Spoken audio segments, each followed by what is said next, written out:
Alors, je vais passer déjà le matériel, parce qu'aujourd'hui, on va faire une session. Alors, je fais Accenture, hein, il n'y aura pas de slide. Ça va être purement de l'expertise aujourd'hui. Donc, enchanté et merci beaucoup encore une fois à Tech for Industry de nous proposer d'être là aujourd'hui. Aujourd'hui, on a un thème qui revient de plus en plus régulièrement. Il y a une réelle tendance qui se développe sur le marché, la robotique et surtout cette nouvelle forme de robotique et cette nouvelle forme d'intelligence artificielle. On est confronté maintenant de plus en plus à des questions autour de la transformation, autour de l'autonomie, des usines connectées, des entrepôts connectés. Et on arrive sur des questions fondamentales de comment amener cette transformation et à comment amener cette révolution. On a fait un survey, on a interviewé beaucoup de responsables d'entrepôts et d'usines. Et sur les 550 leaders de ces entrepôts, on s'est aperçu que 63% pensaient que l'industrie de demain serait gérée par de l'intelligence artificielle, ou en tout cas supportée par l'intelligence artificielle. Il y a plus de 38% qui ont déjà commencé cette transformation et déjà commencé à entreprendre une stratégie pour mettre en œuvre cette future forme d'intelligence artificielle. Et aujourd'hui, je suis extrêmement honoré d'avoir un panel d'experts qui vont directement nous aider à gérer un ensemble de questions et de répondre à un ensemble de questions qui reviennent régulièrement sur ce thème-là. Donc on a aujourd'hui, excusez-moi, un expert sur la partie infrastructure, logiciel, un client qui est Michelin et aussi un expert en termes de hardware qui va venir nous aider à mieux comprendre et à répondre à 5 questions fondamentales. La première, c'est quoi le physical AI? C'est quoi ce thème, cette nouvelle forme de robotique qui arrive et avoir un peu une meilleure compréhension du sujet. Une deuxième partie auquel on va répondre aujourd'hui, c'est quelle est aujourd'hui les complexités de la mise à l'échelle. Quelles sont les plus grandes barrières sur la mise à l'échelle de cette technologie? On va discuter aussi des acteurs, de ceux qui ont réussi à accélérer cette transformation. Et aussi, on va discuter de la partie écosystème. Et enfin, pour conclure, une petite discussion sur la partie souveraineté. Donc j'aimerais commencer aujourd'hui pour laisser déjà la parole à chacun pour avoir une petite présentation de qui ils sont en répondant à des premières questions que je vais commencer à présenter. Donc Pierre-Yves, tu fais partie de NVIDIA et j'aimerais déjà que tu nous donnes la définition peut-être de comment tu définirais le Physical AI et qu'est-ce que ça représente pour NVIDIA. Oui, donc bonjour à tous. Donc le Physical AI, pour nous, c'est ça. C'est quand l'IA sort de vos PC, de vos smartphones et rentre dans le vrai monde. Quand on le met dans le monde de la robotique, en fait, c'est de dire, depuis des dizaines d'années maintenant qu'on a de la robotique, ça consistait à programmer un robot pour faire une tâche précise, prendre telle pièce, l'amener à tel endroit, faire une rotation. Mais dès que vous changiez une petite partie, vous déplaciez le boulon de quelques centimètres, il fallait un peu tout recoder, tout recommencer. L'IA physique, c'est justement la capacité à percevoir, raisonner et à modifier son comportement en fonction de l'environnement. Par exemple, quand vous prenez votre smartphone aujourd'hui et que vous dites explique-moi ce qu'est Tech for Industry, il va aller regarder sur Internet, mais il va malheureusement pas voir que j'y suis, que je suis avec tel et tel invité, etc. Il n'a pas la conscience de son environnement. Et l'IA physique, elle est capable de faire ça. Et ça repose sur trois grands éléments qui sont importants. On a la capacité, d'avoir la capacité de calcul dans les machines. On est capable de simuler aussi cet environnement réel. Et j'ai perdu le troisième, mais voilà l'idée en fait. Et tout ça aussi dans un environnement le plus possible open source pour être capable justement de déployer ça avec des partenaires qui les utilisent derrière. Et j'aimerais poser aussi une question du coup à Louis sur la partie Exotech. Vous êtes un fleuron aujourd'hui sur les entrepôts automatisés. Comment vous voyez l'IA aujourd'hui transformer l'automatisation, les entrepôts et comment vous voyez une transformation sur les prochaines années? Bonjour à tous. Donc, ce qu'on voit aujourd'hui sur les entrepôts, c'est un besoin aujourd'hui de plus en plus de flexibilité de la part de nos clients. Flexibilité qui vient en complément d'une grande performance, d'une grande fiabilité. Et c'est là où en fait on commence à avoir les premières applications de la Physical AI. C'est pour ce côté adaptation, ce côté gestion globalement des cas dégradés, parce qu'on sait tous que c'est de côté un petit peu sur le boulon. Oui, le boulon, il est toujours là, sauf que dans 1/10 de % des cas, il n'est pas là. Sauf qu'un dixième de %, quand on fait des millions d'opérations, ça arrive malheureusement très souvent. Et si à chaque fois que quelque chose ne se passe pas bien, il faut l'intervention d'un être humain, eh ben on a vraiment une machine qui commence à se gripper. Donc on a vraiment ce côté ajout de capacités entre guillemets tierces qui ne vont pas forcément vraiment être sur la partie amélioration globalement de la performance, mais vraiment en complément. Voilà, c'est aujourd'hui un des leviers très très forts dans les entrepôts pour venir en complément de ce qui existe déjà. D'accord. Et j'aimerais poser une question aussi côté Michelin. Vous avez commencé, vous êtes une boîte par définition innovante, et je pense que la force de Michelin depuis toute son histoire, ça a été de toujours été l'innovation qui a amené la différenciation. Comment vous voyez aujourd'hui la robotique et la convergence entre la robotique, la donnée, l'intelligence artificielle? Comment ça se transforme aujourd'hui chez Michelin? Bonjour à tous, merci de cette question et puis merci des précisions que vous avez apportées. En fait, si je réfléchis quel impact on imagine au Physical AI pour Michelin, c'est vraiment l'idée de passer aujourd'hui de ce qu'on fait une automatisation très performante aujourd'hui, hein, mais relativement déterministe, à une autonomie qu'on souhaiterait contrôler. Alors autonomie, ça veut dire utiliser toute cette connexion des données pour avoir une usine plus flexible, comme tu disais, plus apprenante, qui serait capable de devenir résiliente aux aléas. Ça, c'est l'imagination, enfin la promesse qu'on voit avec cet aspect d'intégration, d'intelligence à l'intérieur du système. Et ça dépasse d'une certaine manière le cadre d'avoir un corps robotique, parce que finalement, on peut l'incarner complètement dans l'usine. Alors la question que tu soulevais tout à l'heure, qui était de se dire, est-ce que demain, on a toute une usine pilotée entièrement et 100% par de l'intelligence artificielle? Je pense qu'on va rester... on ne va pas tomber dans la science-fiction pour le moment, parce que ça, c'est une projection extrêmement difficile. Mais effectivement, on va intégrer un certain nombre de critères d'autonomie dans notre système. Ça, c'est une réalité. Et c'est les travaux que nous cherchons à mener, évidemment, chez Michelin, en termes innovation, très exploratoire, parce que la réalité de cette Physical AI, c'est un domaine, je vous rappelle, qui n'existait pas il y a 5 ans. Donc trouver les grands experts avec 20 ans d'expérience aujourd'hui, on n'en a pas. Donc on doit se forger un peu toute cette compréhension. Voilà. Alors, si je parle robotisation, simplement, chez Michelin, évidemment, on a une grande expérience de ça, de cette capacité. Pour parler de la France, on a eu un programme sur les 6 dernières années à 100 millions d'investissements, où on a modernisé et automatisé une usine, et notamment un segment de machines sur du génie civil, donc des gros pneus. Et l'idée était évidemment d'aller chercher de la performance, mais pas uniquement. L'idée, c'était aussi de relever les problèmes de pénibilité des personnes. Et l'opportunité du Physical AI et de cette robotique qu'on voit de nouvelle génération, c'est aussi une transformation des métiers, parce qu'il faut pourvoir à des emplois qui aujourd'hui sont très pénibles et qu'on n'a pas réussi à automatiser pour une raison très simple. Ils sont extrêmement coûteux à automatiser, même si chez Michelin, il y a énormément d'automatisation. Il y a des lots de métiers qui sont difficiles et qu'on n'a pas réussi jusque maintenant. Et là, il y a une opportunité. Et ce n'est pas une opportunité de poser plus de robots. C'est une opportunité finalement de fournir aux personnes des carrières complètement différentes et de les sortir de métiers qui sont aujourd'hui difficiles. Et ça, c'est un enjeu et c'est une belle perspective de l'introduction de cette intelligence, notamment au travers d'outillage robotique. Merci beaucoup. Et je pense qu'effectivement, pour résumer cette première question de qu'est-ce que le Physical AI, moi j'essaie d'utiliser toujours une façon simple de le définir, c'est passer de coder un robot à entraîner un robot, donc lui donner plutôt un ensemble de données, un ensemble d'expériences et commencer à lui donner une certaine forme d'autonomie pour que soit en capacité d'avoir une meilleure appréhension de son environnement et de prendre la meilleure décision à un instant donné. Mais pour autant, comme ça a été déjà discuté, il y a une volonté de garder des aspects déterministiques, il y a des aspects sur lesquels il n'y aura pas de besoin de laisser une versatilité sur l'autonomie d'un robot. Il va faire l'assemblage, faire de la soudure.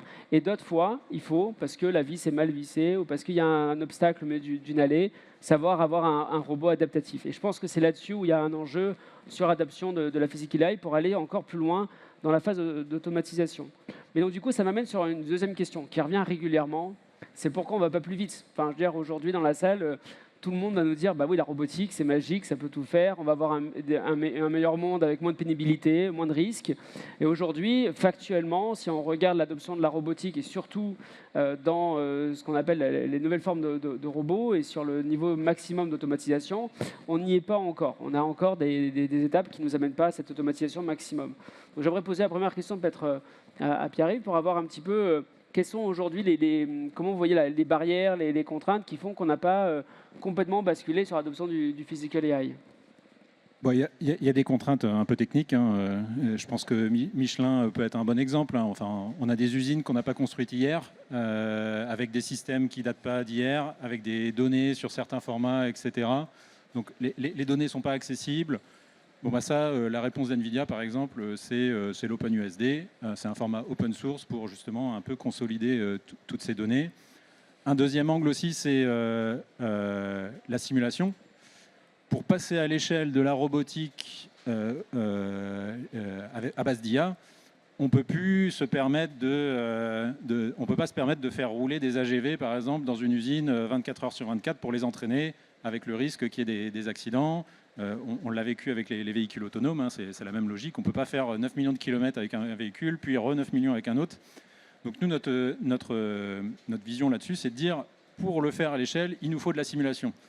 Mais quand on a dit ça, il faut de la simulation qui soit suffisamment rapide pour le faire dans un temps raisonnable et suffisamment réaliste pour que ce que le robot voit dans son virtual dojo, hein, si on reprend un peu Matrix, ce soit suffisamment réaliste pour que quand on le remette dans la vie réelle, derrière, ça marche. Et donc c'est là où nous, on travaille sur Omniverse. Un autre angle aussi, comme tu le disais, des gens de 20 ans d'expérience dans l'IA physique, bah, en fait, il n'y en a pas. Ou il y en a quelques-uns, peut-être chez NVIDIA, qui sont très précieux. Il n'y en a pas. Donc il faut être capable de se déployer. Donc on travaille avec Accenture, par exemple, on travaille avec plein de gens, mais on travaille aussi à développer, à utiliser une technologie qu'on appelle l'IA. On revient à l'IA pour créer des agents, des skills, qui permettent justement ensuite de recréer ces modèles. Et moi, le dernier point, et qui est un peu un message aussi à la salle et à tout l'écosystème français, c'est un message culturel aussi. C'est-à-dire, il y a on a la chance chez NVIDIA de voir ce qui se passe un peu dans le monde entier, dans différentes... Moi, je suis la vertical manufacturing, mais on voit ce qui se passe dans l'automobile, on voit ce qui se passe dans d'autres domaines. Il y a des pays, des domaines dans lesquels ça va très, très, très vite. Et en Europe, en France, on peut avoir parfois tendance à être, on va dire, risque adverse, si on reste un peu en franglais. Voilà, il faut qu'on arrive aussi à changer de culture, ouais, à explorer. Moi, je dis souvent, l'IA, c'est un peu comme le vélo. C'est-à-dire qu'on peut regarder des vidéos YouTube de gens qui font du vélo pendant des années. La première fois qu'on va sur un vélo, ça ne marche pas. En fait, pour faire du vélo, il faut faire du vélo, quoi. Pour faire de l'IA, il faut faire de l'IA. Pour faire de l'IA physique, il faut mettre les mains dans le cambouis. Voilà. J'aime bien l'analogie. Côté Exotech, vous faites du vélo depuis très longtemps, je crois. Donc Oui, mais effectivement, je rebondis sur ce côté un petit peu barrière à l'entrée. Pour pouvoir faire ce genre de choses et surtout les vendre à son client, il faut pouvoir garantir un certain niveau de performance, un certain niveau de réponse. Et pour pouvoir faire ça, il faut effectivement avoir de la donnée à montrer, de l'expertise. Donc effectivement, c'est aussi à nous, industriels, de se poser la question de dire, en fait, comment est-ce que je démontre ça à mes clients? Comment est-ce que je leur mets le pied à l'étrier pour leur montrer que oui, ça marche. Alors ça ne marche peut-être pas encore aussi bien que ça marchera dans 6 mois, dans 1 an, dans 2 ans, mais ça marche, ça évolue, ça permet de répondre à ce besoin, de dépasser ce seuil de ça marche assez pour que je l'utilise et ça va marcher de mieux en mieux. Après, moi je reviendrai sur un deuxième frein aujourd'hui. C'est un frein qui est tout bête et que vous connaissez tous. C'est le coût des solutions. Il y a un gros travail qui est fait. On travaille notamment avec NVIDIA sur l'intégration de solutions. Vous conviendrez tous que payer quelque chose qui a l'air mieux, qui a plus de puissance de calcul, mais pour faire quelque chose que peut faire quelque chose de moins cher, c'est beaucoup plus difficile à vendre. Donc il faut avoir cette valeur ajoutée, mais aussi arriver à un seuil, à un delta de différence de coût qui permettent de faire en sorte que cette valeur ajoutée vaille son prix Et que, en fait, juste se dire, je mets le robot pour 90% avec son bon vieux automate pour 90% des cas, et pour 10% des cas, je prends un intérimaire, ça me coûte moins cher. Et je connais plein d'entreprises qui feront le choix de prendre un intérimaire. Merci beaucoup. Et côté du coup Michelin, aujourd'hui, vous faites de la robotique, mais aussi comment vous voyez aujourd'hui cette mise à l'échelle? Quelles sont les barrières? Qu'est-ce que vous voyez au niveau même des employés, au niveau de la culture d'entreprise? Effectivement, il y a des freins à la fois industriels et humains dans cette nouvelle technologie. Alors, si on parle technique, le premier frein, c'est la fiabilité. Une usine, ça tourne 24 heures sur 24, 7 jours sur 7, ça tourne tout le temps. Donc il faut des solutions qui soient disponibles, qui soient robustes, qui soient maintenables. Et aujourd'hui, on a des technologies qui sont en train de prouver leur robustesse. Donc on n'est pas complètement à l'échelle et on ne peut pas imaginer un déploiement si on n'a pas évidemment cette robustesse industrielle. Dans l'industrie, la deuxième chose, c'est la sécurité. Et ça, c'est fondamental. Si on imagine avoir des intelligences artificielles qui prennent corps et qui sont dans un système de production, quand on parle du système de production, on parle de deux choses principalement. On parle des machines et on parle des hommes. Donc on ne doit pas imaginer pouvoir avoir un accident en ayant introduit de l'intelligence, des nouveaux robots et ce genre de choses. Et quand on regarde la massification et même les exemples qu'on peut avoir de robots qui s'emballent, on peut se dire, est-ce qu'au passage à l'échelle, un jour, on ne se fera pas face à un accident? Donc il ne faut pas que ce soit dans une usine Michelin, ça, en tout cas, c'est une convention.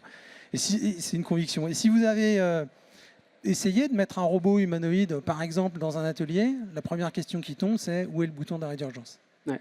Hein, vous voyez qu'on n'y est pas complètement. Et d'un point de vue humain, il y a un facteur d'acceptation qui est fort. Pour la robotisation, d'une certaine manière, on avait eu peur à une époque de se dire ça va retirer des emplois. La réalité, c'est que ça n'en a pas retiré. Il y a eu beaucoup d'études sur ça. Voire même, il y avait des demandes sur des postes pénibles de plus de robotisation. Là, on touche à quelque chose d'un peu différent. On est sur de la robotique à forme humaine. Vous avez eu certainement des robots d'1,80 m à côté de vous.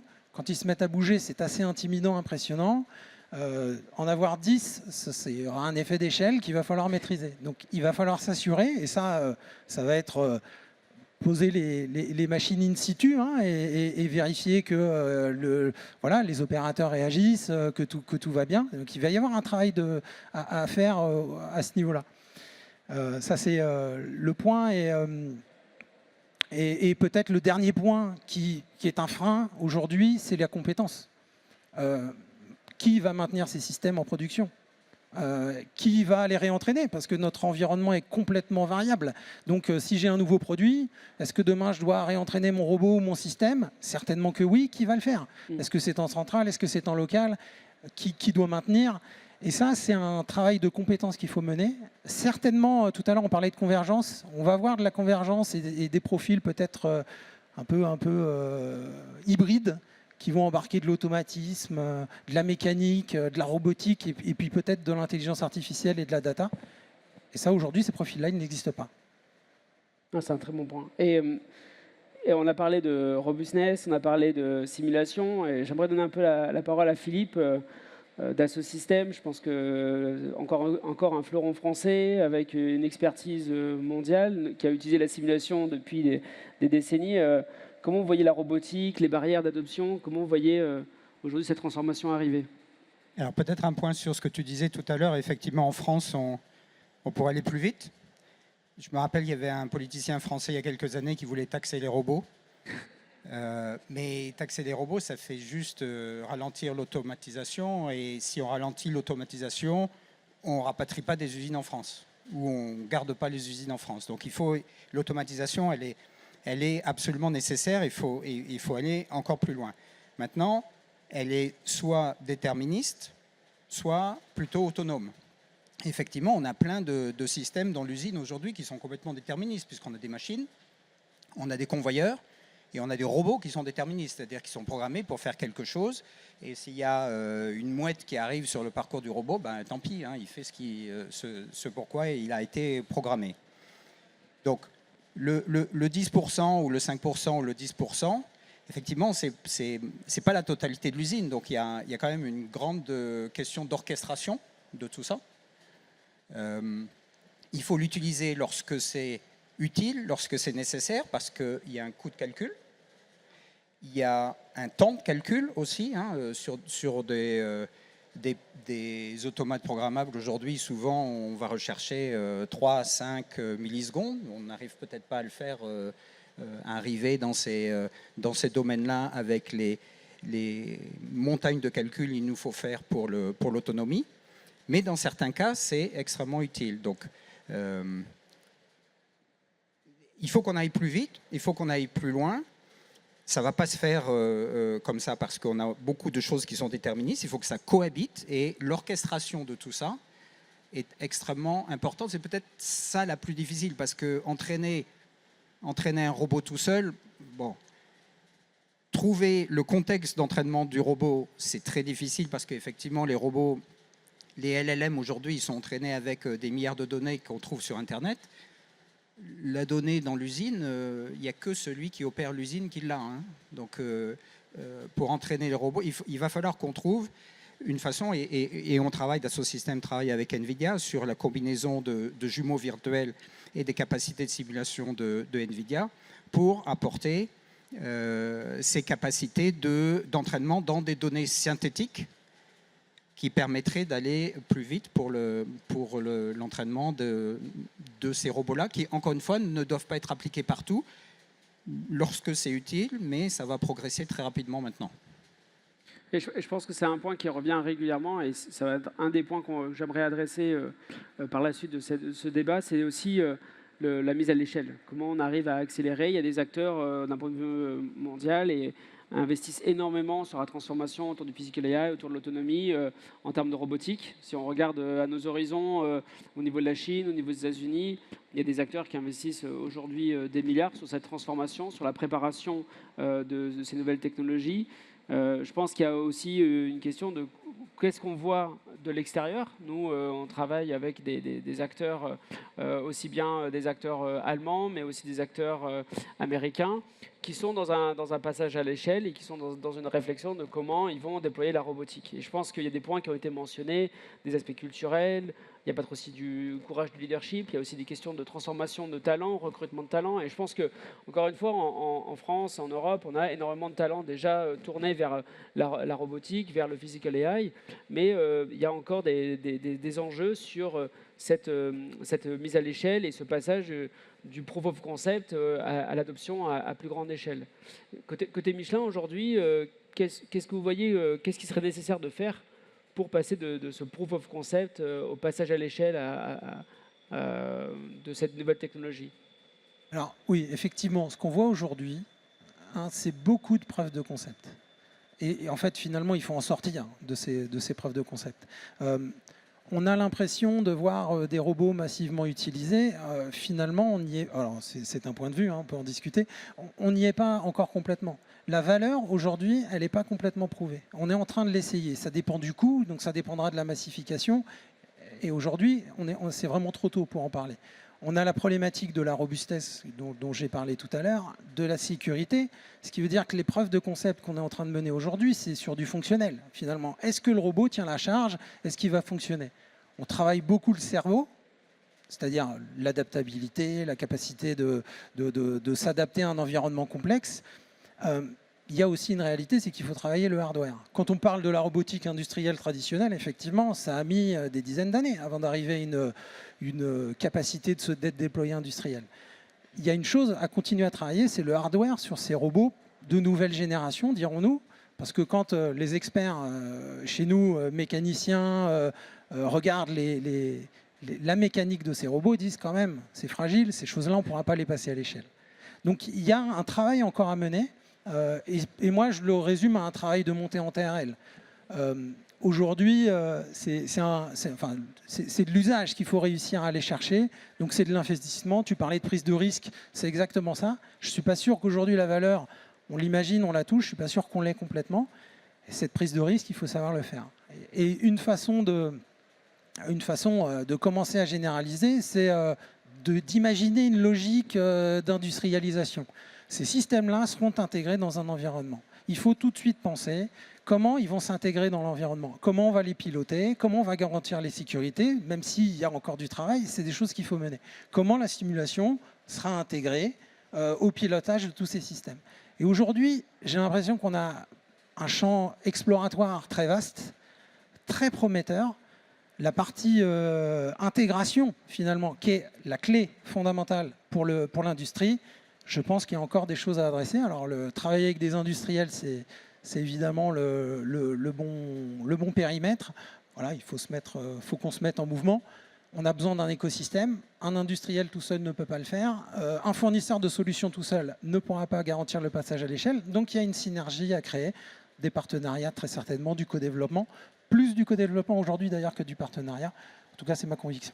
Et je pense qu'on va parler de l'écosystème dans un second temps, mais je pense que c'est un énorme point et je pense qu'on aura la chance d'avoir un peu un avis de tout le monde. J'aimerais juste avoir, on a parlé de hardware, on a parlé d'intégration, j'aimerais avoir aussi l'avis d'Exotech. Encore une fois, vous avez déjà fait le passage à l'échelle et vous êtes devenu international.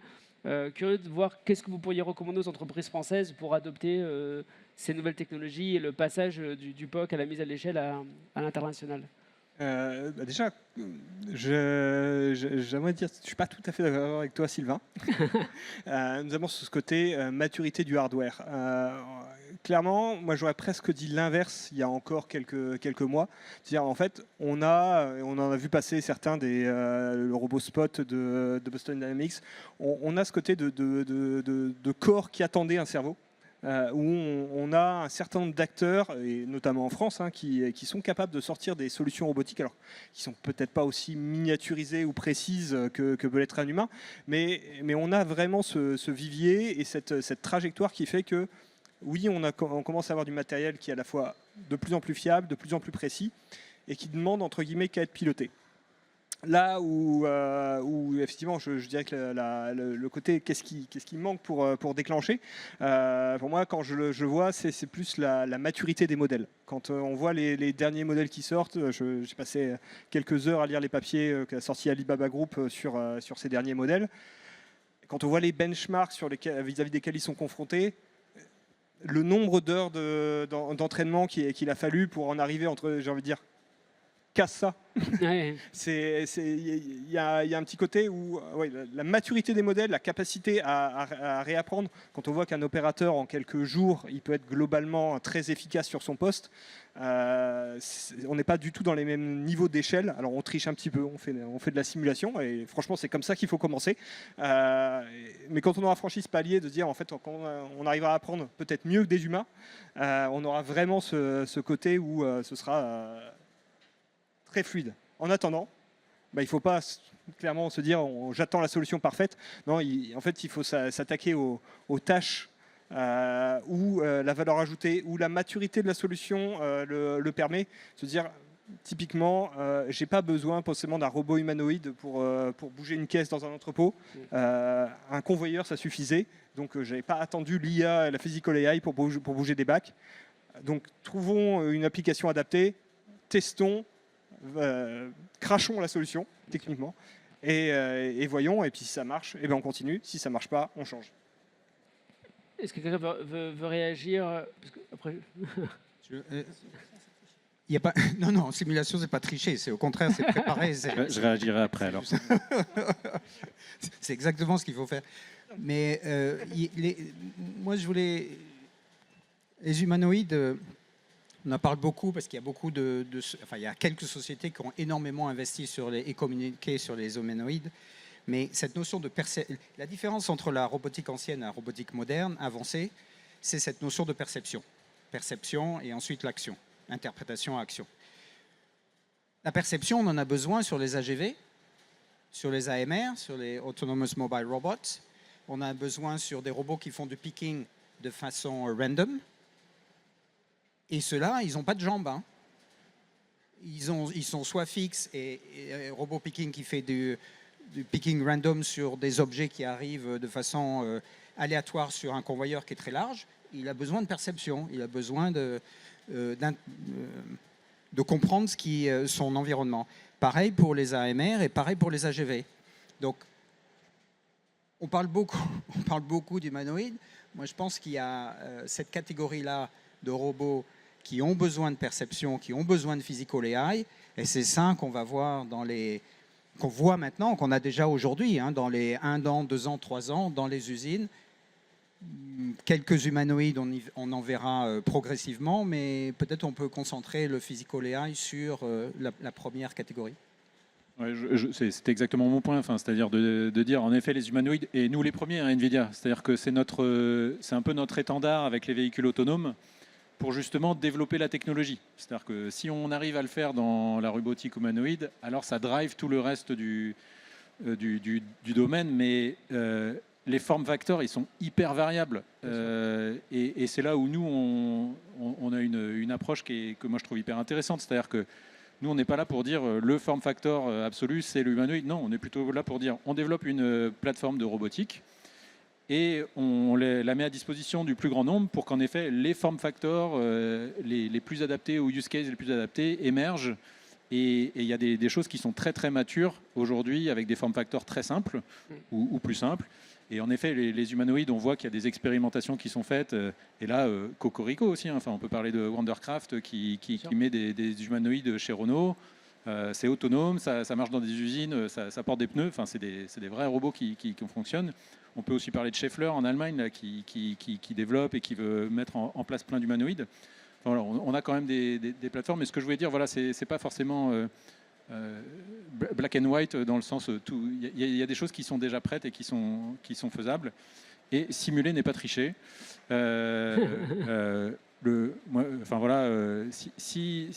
Bien sûr, si ça, c'est pas parce que ça marche dans la simulation que ça marche dans le réel. Par contre, si ça marche pas dans la simulation, il y a aucune chance que ça marche dans le réel. Et pour revenir à la question initiale, pour ceux qui suivent,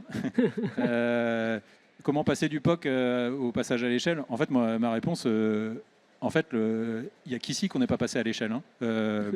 Il y a des usines, on travaille avec des acteurs en Asie, par exemple avec Pegatron. Moi, je vous conseille de regarder ce qu'ils font.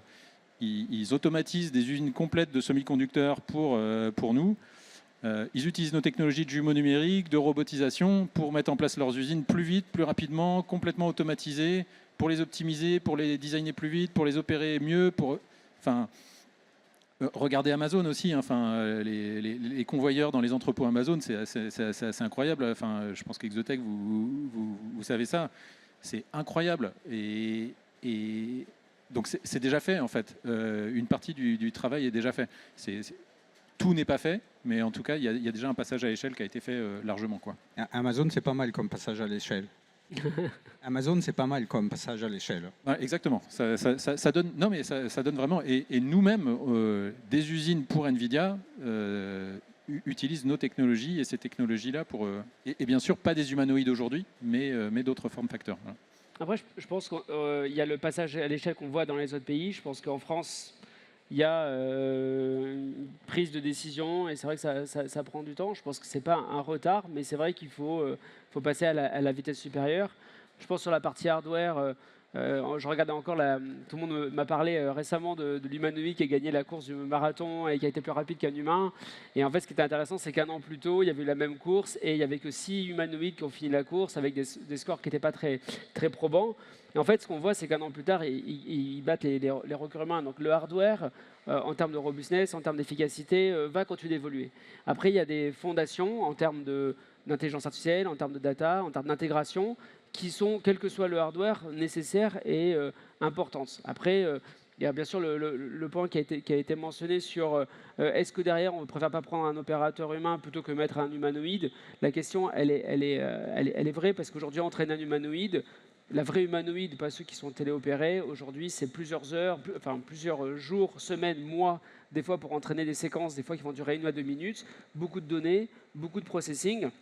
Mais ce qui est certain, c'est qu'une fois que le robot l'a appris, on peut le déployer sur une flotte de 300, 400 robots déployés dans le monde entier et il pourra l'exécuter. Donc en fait, ce temps d'apprentissage qui peut paraître beaucoup plus long qu'un opérateur humain, et il est largement rentabilisé ou démultiplié une fois qu'on l'a mis à l'échelle dans tous les entrepôts et dans toutes les usines.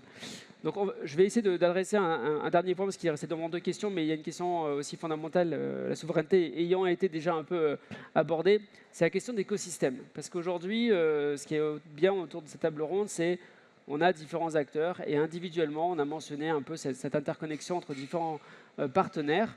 Moi, je suis intéressé de voir comment vous voyez cette relation avec des partenaires. Comment aujourd'hui, Michelin, vous travaillez sur ces questions d'écosystème, de partenariat dans ce domaine autour du physical AI, de la robotique. Est-ce que vous essayez de le faire plutôt en interne, indépendamment de partenaires? Est-ce que vous essayez plutôt de vous ouvrir avec des partenaires et l'écosystème? Alors,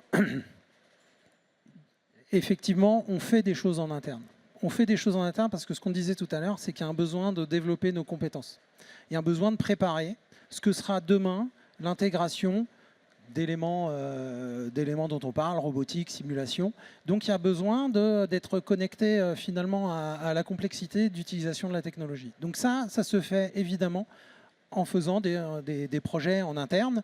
Ça c'est évidemment le premier point. Le deuxième, c'est que on a besoin de comprendre la maturité technologique face à nous. Et là, on rentre plutôt dans des logiques de partenariat avec des fournisseurs de solutions pour, d'une certaine manière, apprendre d'eux, évidemment, et comprendre la réalité de la technologie et de la maturité de la technologie. Sur ces sujets de simulation, on a des collaborations. Sur les sujets de robotique, on a évidemment des collaborations historiques avec la robotique industrielle, qui est très bousculée par l'intégration de modèles d'intelligence artificielle à l'intérieur. Et donc, c'est intéressant d'être au contact de ces entreprises. Et pour la robotique humanoïde, c'est un sujet plus de suivi aujourd'hui que nous opérons. Et je suis pleinement en phase. L'humanoïde en tant que tel, perdre 50% de l'énergie pour tenir debout, pour l'industrie, ça n'a pas de sens. Mais bon, aujourd'hui, il y a encore un peu de chemin à faire.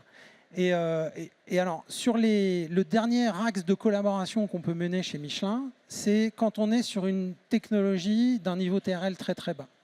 Par exemple, on pourrait mettre l'humanoïde, moi je le mets dans cette catégorie, si je cherche à lui donner des capacités qui ne sont pas complètement présentes. Donc je vais devoir utiliser la simulation, je vais devoir essayer de mesurer à quel point il est en capacité d'interagir dans mon environnement, d'interagir avec les outils, la précision, la dextérité. Peut-être que là, il y a tous les composants qui ne sont pas, ou je vais devoir faire des éléments d'intégration et de customisation, on va dire, qui seront assez particuliers.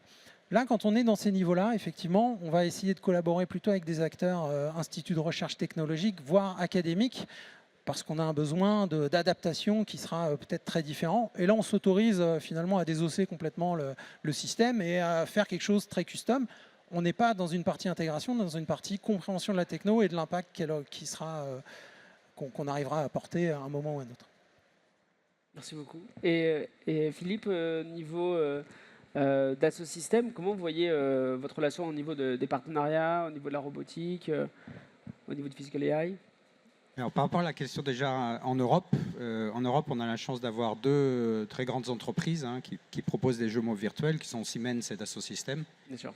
Donc je pense que si on coalesce un certain nombre de partenaires autour de ces 2 pôles, on peut arriver à faire de très belles choses.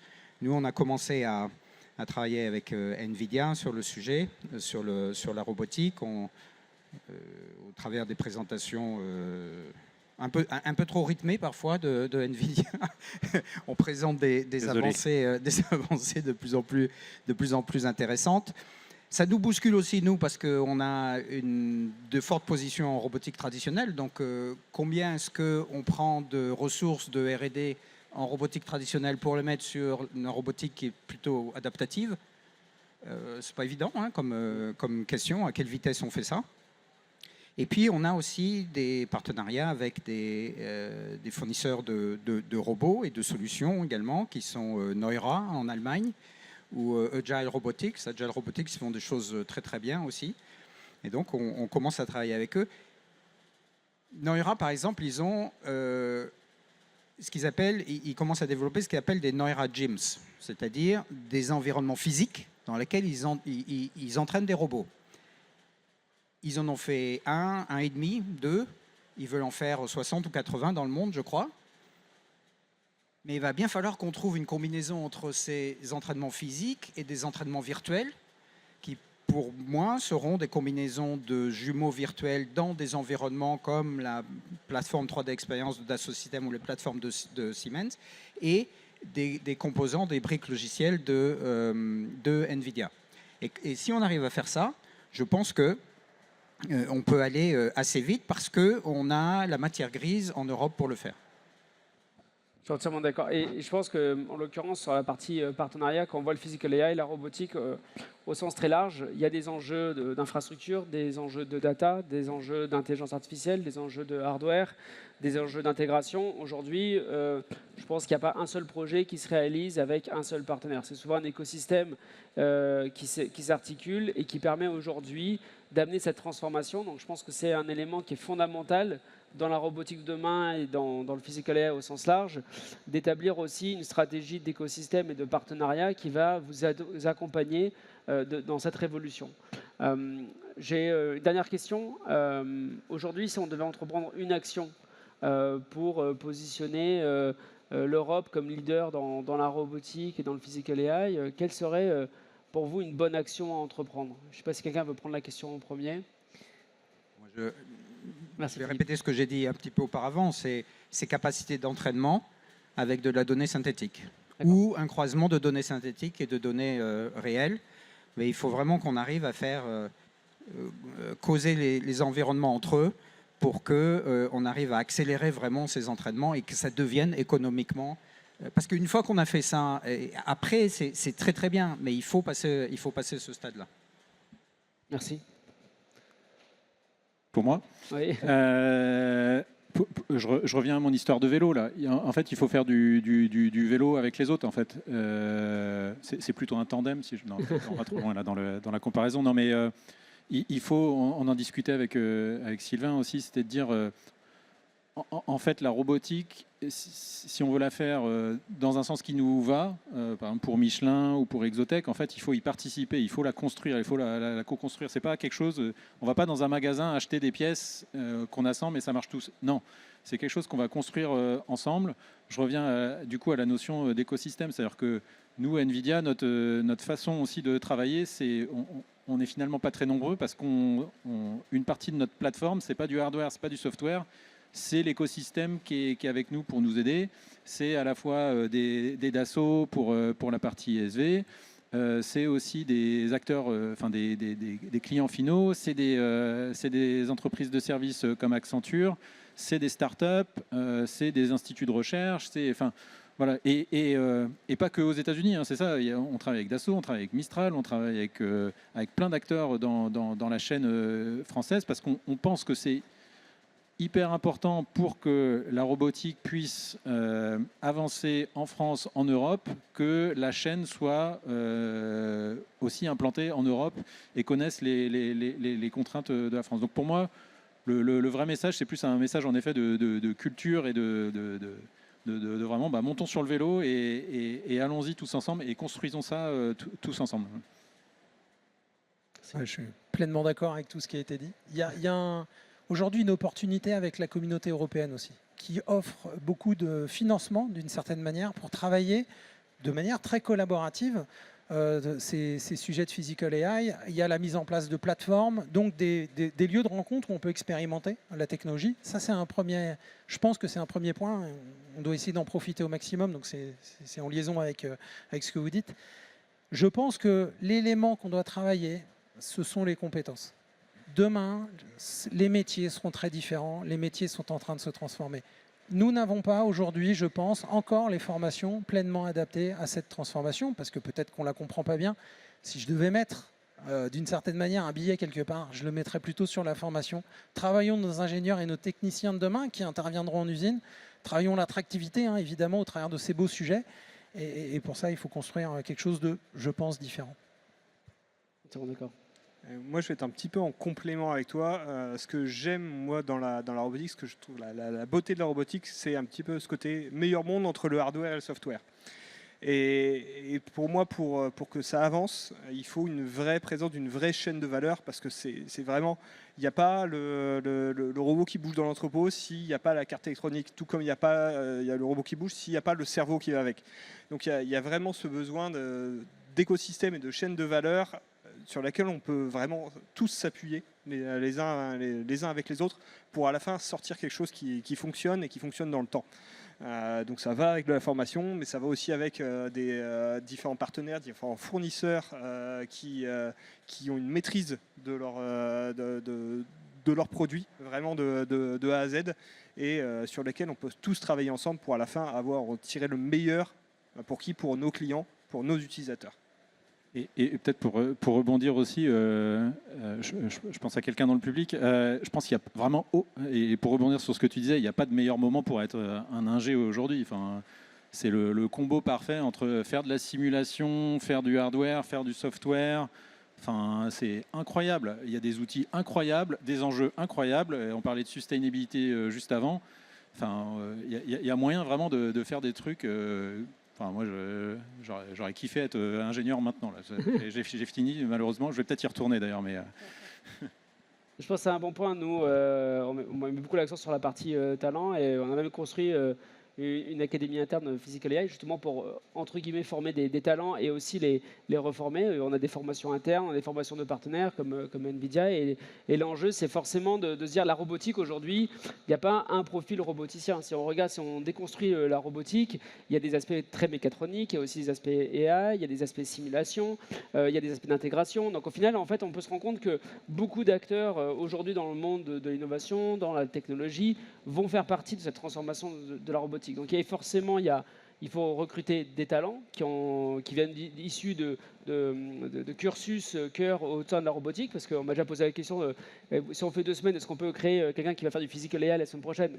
Il y a quand même une base quand même solide de technologie qui est nécessaire, mais il y a quand même un ensemble d'acteurs qui vont faire partie de cette révolution, qui nécessite une reformation et une réadaptation de ce qu'ils connaissent dans cette nouvelle révolution. Donc, je pense que c'est vraiment un élément très important. Je suis content qu'il soit remonté durant cette discussion. J'aimerais remercier aussi tous les panélistes. Moi, ce que je retiens aussi, c'est le moment. C'est pas demain, c'est aujourd'hui. Il faut se lancer. Un courage industriel, un courage aussi national, et de se positionner sur cette transformation. Et je pense qu'on a des bons acteurs autour de cette table pour l'entamer. Je pense qu'on a à la fin de la session, je ne pense pas qu'on pourra prendre des questions, mais peut-être à la sortie de la salle, on pourra répondre à certaines des questions. Et merci à tout le monde d'être resté pour toute la session. merci beaucoup.